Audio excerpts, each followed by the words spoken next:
আজকের দিনে যে পরাশক্তির রাষ্ট্রগুলো আছে এদের অতীত ইতিহাস পুরোটাই রক্তমাখা ইতিহাস। এই রক্তে কি লেখা আছে জানেন? গরিব দুর্বল যে উপমহাদেশগুলো ছিল অথবা রাষ্ট্রগুলো ছিল, এরা সেই সুদূর বিদেশ থেকে সাগরে ভাইসা জাহাজ নিয়ে আইসা একসময় আমাদেরকে শাসন করছে। আজকের দিনে আমাদের দেশগুলো অনেক দূর এগিয়ে গেলেও এখনও আফ্রিকার অঞ্চলে বেশ কিছু রাষ্ট্র আছে, তারা অভাব অনাহারে চলছে। এদেরকে চুইসা, এদেরকে দিয়া ধরেন জীবনের নিরাপত্তা নাই, এই সকল মানুষকে দিয়া মানে পেটের ক্ষুধায় এমন এমন কর্মকাণ্ডগুলা করাচ্ছে। মানে একটা রাষ্ট্রের নাম কি? ফ্রান্স। মধ্য আফ্রিকার দেশগুলোতে বা আফ্রিকার ম্যাক্সিমাম দেশই হচ্ছে দরিদ্র, দুর্নীতিতে ভরপুর। সেখানে আপনারা জানেন যে দীর্ঘদিন যাবৎ ফরাসি সেনারা তারা নিজেরা মানে তাদের সরকার কর্তৃক পৃথিবীর অনেক রাষ্ট্রে, আফ্রিকার অনেক রাষ্ট্রে তারা জোর করে সেখানে মানে পরিস্থিতি নিয়ন্ত্রণ অথবা শান্তি শৃঙ্খলার নাম দিয়া ওই রাষ্ট্রগুলো থেকে হিউজ পরিমাণ প্রাকৃতিক সম্পদ চুরি করত। সর্বশেষ আপনারা গত 3-4 মাস আগে আমার অনেকগুলো নিউজ দেখেছেন যে মধ্য আফ্রিকার অনেকগুলো দেশ থেকে ফ্রান্সের সেনাবাহিনী বিতাড়িত হয়েছে। বেসিক্যালি এইখান থেকেই শুরু, বোঝেন নাই? হঠাৎ করে ফ্রান্স এবং রাশিয়ার মধ্যে যে সম্পর্কের অবনতি, পাল্টাপাল্টি বিবৃতি, বক্তব্য, ফাইনালি বিষয়টা পুতিন কাকু কিন্তু ধরতে পারছেন। আমারও মাথায় আসে নাই, এই কারণে কাকুই ইউক্রেনের নিরাপত্তা তো শুধুমাত্র অজুহাত। পুতিন কাকু বলছেন যে আফ্রিকায় বেসিক্যালি ফ্রান্সের অবস্থান হারিয়ে গেছে। আপনারা জানেন যে আফ্রিকারে পুতিন কাকু কন্ট্রোল করে অ্যাজ এ বস হিসাবে, সুপ্রিম লিডার। পাশাপাশি তার ওয়াগনার গ্রুপ আফ্রিকাতে যথেষ্ট সচেতন, অনেক রকমের ব্যাকআপ তৈরি করে।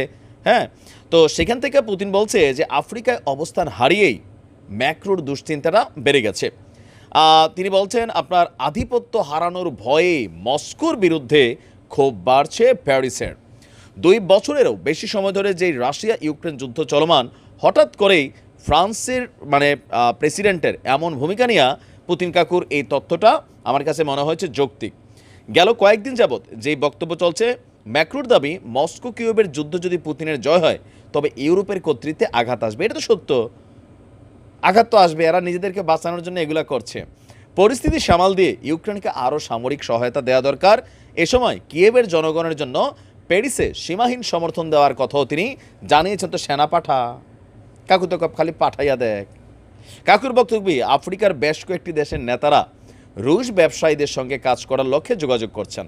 পাশাপাশি ফ্রান্সের যে আধিপত্য, ফ্রান্সের যে সেনাবাহিনী এদেরকে সেইখান থেকে বিতাড়িত করেছে। আর পুতিন কাকুর বক্তব্য যে আমরা ওই দেশগুলোর সাথে মিত্রশক্তি। আপনারা দেখেন যে দক্ষিণ আফ্রিকা বা আরও বেশ কিছু আফ্রিকার রাষ্ট্রগুলো তারা কিন্তু পুতিনের সাথে খুবই ভালো সম্পর্ক। তো এগুলোর কারণে হয়েছে কি, সেখানে ফ্রান্স একটা আধিপত্য বিস্তার করতো। লাইক ন্যাটো যেমন এই সাইটগুলারে কন্ট্রোল করে, ফ্রান্সেরও দিক দিয়ে রাখছে, ভাগাভাগি করে যে তোমরা এগুলারে এখানে প্রাকৃতিক সম্পদের জন্য, এগুলো খুব কঠিন কাজ না, খনি ভূমি এগুলাতে ধরেন প্রাকৃতিকভাবে অনেক কিছু হয়। তো এদের দেশের নাগরিকরা তো কি শুধু টাকা ইনভেস্ট করে, আবার এগুলো না মার্কেটে বেচে বিলিয়নস অফ ডলার কামায়, আর ভূমিদোষে খনিদোষে মারা যায় কে? আফ্রিকার এই গরিব মানুষগুলা। তো এরকম নানানভাবে যখন মানুষ সেখানে প্রটেস্ট করছে, রাশিয়া সেখানে পেছনে ব্যাকআপ করছে, এটাও সত্য। পুতিন বলছে যে গেল কয়েক দশক ধরে আফ্রিকার উপনিবেশগুলোতে বাড়ছে ফ্রান্স বিরোধী মনোভাব।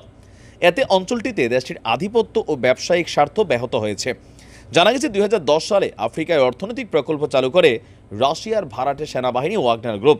এরপর থেকেই এই অঞ্চলকে ধীরে ধীরে আপনার ফ্রান্স কি বলা হয় তাদের কর্তৃত্ব হারাচ্ছে। আর এই ইস্যুতেই বেসিক্যালি দুই দেশের মধ্যে সম্পর্কেরও টানাপোড়েন। ফাইনালি মাত্র কয়েকদিন আগে মধ্য আফ্রিকার 3টা দেশ থেকে ফ্রান্সকে একযোগে বিতাড়িত করছে। এমনকি তারা প্রকাশ্যে পুতিনের ছবি নিয়ে ওয়াগনারের সহযোগিতা চাওয়া সহ অনেক কিছু করছে। আর ফাইনালি এটা সম্ভব হয়েছেও, কিন্তু বাট প্রকাশ্যে হয় নাই, কাকু সামনে আসে নাই, পেছন থেকে সুপ্রিম লিডার। তো আমারও মনে হয়েছে রাইট, ফ্রান্সটা কিন্তু ঝেটাইয়া বিদায় করছে কাকা। হ্যাঁ, সেখান থেকে তো স্বাভাবিক ভাই, ক্ষমতা, টাকা পয়সা, কর্তৃত্ব, ও যে বলে যে ইউরোপের উপর কর্তৃত্ব আনবে, অবশ্যই আনবে। তোমরা যেমন করতেছো আমাদের মতন দেশগুলোর কিছুতে কিছু নিষেধাজ্ঞা, ওই রপ্তানি বন্ধ, ওই আমদানি বন্ধ, এগুলোই তো করো। তোমাদের আছে তোমরা দেখো, কাকুর আছে কাকু দেখাবে। হ্যাঁ, ভালো থাকুন, আসসালামু আলাইকুম।